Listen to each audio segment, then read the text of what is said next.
పాశ్చాత్య దేశాల్లో knee replacement తర్వాత బ్యాడ్మింటన్ ఆడతారు. కొంతమంది టెన్నిస్ ఆడతారు. మనం అది కోరుకోవట్లేదండి. ఇక్కడ ఒక అపోహ ఉంది. ఇంక నొప్పి తగ్గించడం కోసం చేసాము. బెడ్ నుంచి బాత్రూమ్ దాకా ఎళ్తే అటాచ్డ్ టాయిలెట్ అక్కడి దాకా చాలు అనేది ఉన్నదండి. దీనివల్ల నడక ఒక్కటే కాకుండా వారికి డైజెషన్ ఎబిలిటీ తగ్గిపోతుంది. నడక లేకపోతే మనకి జీర్ణ వ్యవస్థ తగ్గిపోతుందండి. ఊపిరితిత్తుల బలం తగ్గిపోతుంది. గుండె మీద బలం తగ్గిపోతుంది.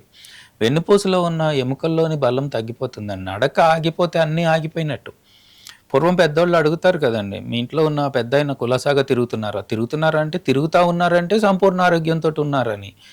నడక తగ్గిపోయింది అంటే ఆరోగ్యం దెబ్బతింటుందని. ఆరోగ్యం దెబ్బతిని నడక తగ్గిపోయింది అనంటే మంచాన పడ్డారని. మంచాన పడ్డారు అనంటే దే ఆర్ ఇన్ ట్రబుల్ అనేది మనం గమనించుకోవాలి. అందుచేత ఏంటంటే ఈ అన్ని ప్రక్రియలు వారిని ఉత్సాహంగా ఉంచాలి, యాక్టివ్‌గా ఉంచాలి, ఇండిపెండెంట్‌గా ఉంచాలి. నడక కొనసాగుతూ ఉండేదానికి దోహదపడాలి తప్ప నడక ఆపేసి పెయిన్ మేనేజ్‌మెంట్ చేస్తాను అన్నది బహుశా నా ఉద్దేశంలో సరైన పద్ధతి కాదు.